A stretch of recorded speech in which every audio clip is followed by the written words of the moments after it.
Hello friends! Welcome back sa balibagong video. Welcome back sa ating channel, no guys. Maraming salamat sa mga nanonood sa vlog natin, no, yung Canjon Civic. So for today's video guys, hindi siya ka-review.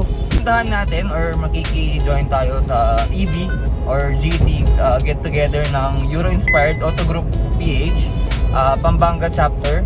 Alam ko kasama or makiki-join ang mga BMW owners dito sa Pampanga guys, no? So FYI lang, pag sinabing Euro inspired na auto is for example yung sa akin, no guys, yung Toyota Revo natin, Euro inspired yon. So it means na yung theme natin is European inspired lang guys, inspired. So kasi alam naman natin na walang Toyota Revo sa Europe, so inspired lang siya guys. So itong grupo na to guys, may mga legit na European cars like BMW, mga gano'n, Volvo, ganyan. Yon, hindi na naman na-inspired yon. So, pero for example, yung sa atin, yung Revo natin guys, yung mga accessories, ganon, and specs, mga Euro. So, kaya Euro-inspired lang siya, no? So, let's go! Guys, nandito na tayo sa may Northwalk Park. So, explain ko lang habang wala pang masyadong tao. So, for example, itong kay Sir Mike, Euro 2 ata to. Atalin natin siya mamaya, no? So, yun guys. So, para mga Euro spec niya is, for example, itong washer niya, and then Euro plate, and then yung frame.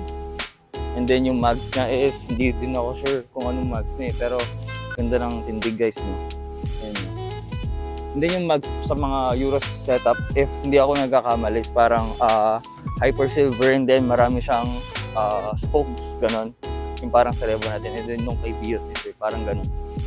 So yun yung mga parang characteristic ng isang European or Euro-inspired auto. Patulad nito, may Euro plate, and then yung frame. Okay, so ayan yung mags ni Sir. And then ayan. So mamaya makita pa natin yung mga different Euro builds dito guys. So ayan muna tayo. Unfortunately guys, hindi natin nadala si Revo kasi naglaba ako ng seat cover, so nakapangit naman tingnan. I mean, dadalhin ko dito na wala siyang seat cover. Medyo deep off ako guys, medyo OC ako pag. So yun. Ayan. Ito guys, pasok na rin siya sa Euro setup.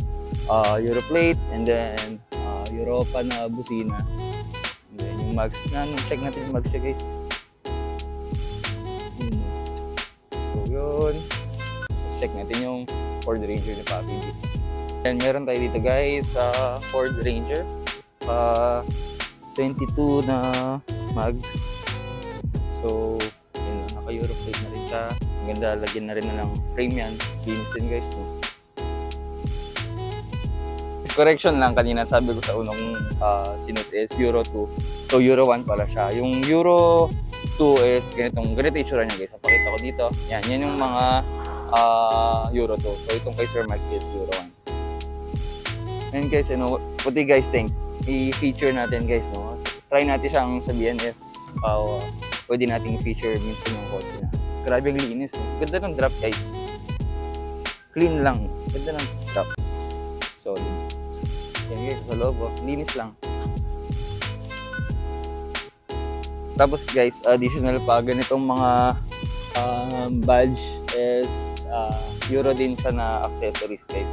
So yung katulad ng sa akin, meron na yung badge ko is Netherlands. So nire-represent or represent or parang inano ko yung Netherlands, diba? Pati yung Euro plate ko is Netherlands. So ganun siya guys. And guys, nagmarating na Fortuner. Linis eh, no?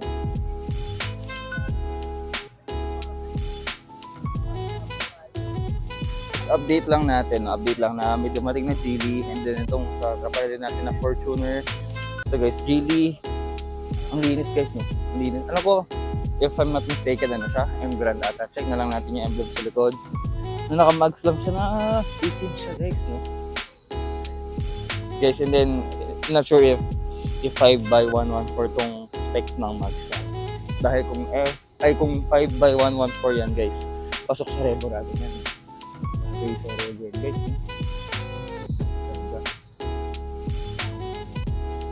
And then ito yung sinasabi ko sa inyo kanina guys, yung parang sa, Euro spec ng mga accessories para sa European setup is, ito sinasabi ko na Euro plate, and then Euro plate frame, and ito yung plate base guys. Meron din yung Revo natin ganyan, and then headlight washer. Pero alam ko itong variant ng Fortuner na to is functional yung mga washer nila. So stock sila nagumagana talaga yun guys, aangat yan and then yun yung mag-flash ng fluid or shower, ewan ko kung shampoo yun or what, pero yun, headlight washer yung tawag ko. So yun, naghihintay lang kami guys ng mga darating pa and then, alam ko yun nga, yung BMW group is pupunta rin sila. Alright guys, ito yung, may dumarating tayo tropa na Wigo yun guys.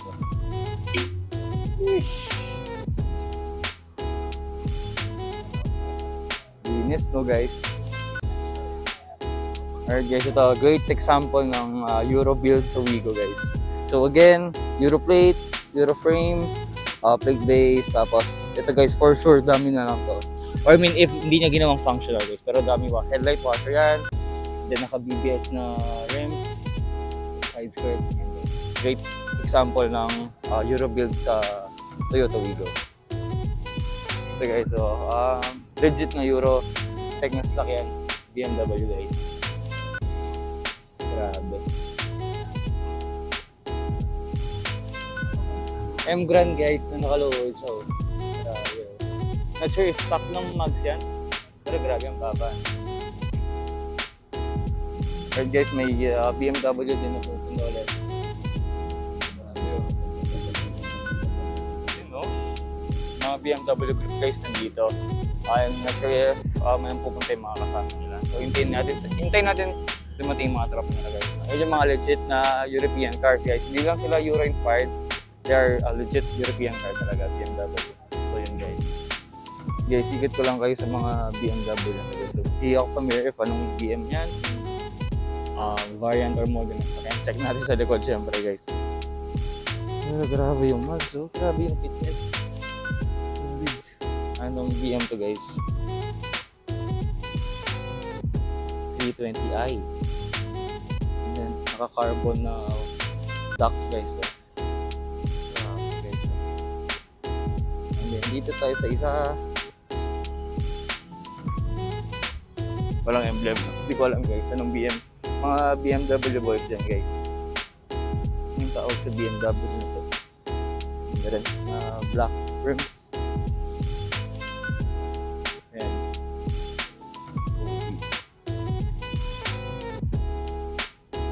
Guys. Grabe. Stance na mags.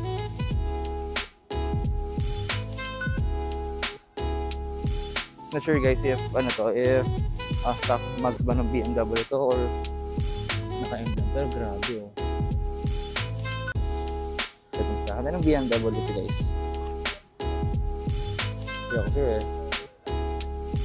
Sorry guys, medyo hindi ako familiar sa mga pangalan or variant ng mga BMW pero try natin aralin yung mga yan guys. And then naka-honeycomb ba siya na hood guys oh. Honeycomb carbon fiber. Sheesh! Yan guys. Again guys, yan yung mga legit na like European cars talaga. Hindi sila Euro inspired na auto. Legit silang Euro.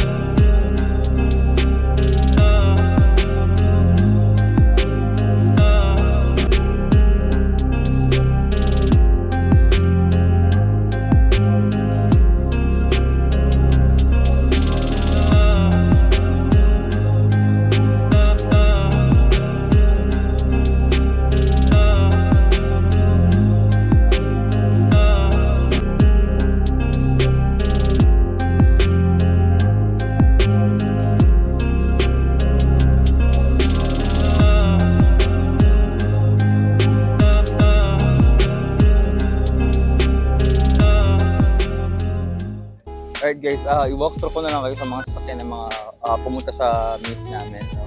So, ulit kay Sir Mikey na Euro 1. Yan guys. So. And then, ang 12 Gen na Altis guys, hindi ko siya napakita kanina kasi gabi na rin siya dumating. Pero yun ulit yung sinasabi ko na may Euro plate and then a Euro plate frame. And then yung mags niya, I think OEM itong mga ganitong mags, not sure. And then, yes, kanina nakausap ko yung owner is ano siya pala siya, parang may prime kit yung mga side skirt, and then yung dock, pati yung bumper. So, ayun yung itsura niya, guys. And then yung Hilux, guys, kasama rin namin yan. Tapos yung Fortuner ni Sir. And ito guys, yung Beamer na pinakita ko kanina is yung naka-honeycomb na hood, guys, no? Carbon Lodi. And then, hindi ko pa napakita kanina to, yung iba to dun sa naka-Euro din na Wigo na pinakita ko kanina. Pero I think Gen 1 din sila, guys. So, naka-OEM din na nugs and then decent drop, guys. So, ganda rin ng pagka-Euro build ni Sir. Clean look lang, guys, with decent drop. Ano pa? And then, ito, guys. Wala pa rin siya kanina. Haima. And then, yung mags niya is, wait lang, ewan ko if kita nyo dyan, guys. Ayan. Swirls siya, no? Ewan ko if 16s yan. Pero naka-decent drop din. Haima yan, guys, oh. Diba? Yan yung Vossen na swirls. Alam ko to, eh. Okay. Vossen na swirls. And then, yung Ranger kanina na naka-22s. So, yan. And then, additional ko din pala. So, since gabi na yung vlog namin, for sure naman, hindi ganun kagandang quality ng nakakuha natin. Pero at least, diba guys, nakita nyo naman, or I mean, nakita nyo na kahit paano if anong meron sa Euro Inspired Group. Pero ano po lang to guys, parang tip of the iceberg pa lang to. Kasi marami itong mga magagandang naka-Euro setup dito sa Pampanga. So yun guys, try natin sa next meet or tambay ng Euro Inspired Group. I-vlog natin or try namin gawing mas maaga yung. So yun guys, peace. Alright guys, dito na ako gagawa ng outro since chill na lang naman kami doon. So again, maraming salamat sa mga pumunta dito sa tambay namin ngayon. Salamat sa mga nakitambay din ngayon guys. And then if may mga nag-i-inquire lang or nagtatanong about sa group ng Euro Inspired, ganyan, pwede nyo kaming i-chat or pwede nyo kaming i-message nyo if kailan yung tambay ganyan dito sa Pampanga. Open naman siya for all na guys. Kahit hindi pa naka-set up yung kotse ng Euro, pwede naman natin or pwede kayong maghingi ng tips sa amin. And then, pakita ko lang pala guys yung badge ng Euro Inspired Auto Group. And guys, EIAGPH, which means Euro Inspired Auto Group Philippines. So yan. And then, yun guys, feel ko dito ko na rin na-end yung vlog natin for tonight. Yun nga, since chilling na lang kami doon. Yun guys, maraming salamat sa mga sumusubaybay sa vlogs natin. Okay, so watch out for the incoming or reviews natin na vlog and then travel vlog. So yun, thank you so much. Please like, share, and subscribe our channel. Yun, feel ko gagawin ko na lang naman touch to for the end. So yun, maraming salamat guys. Peace.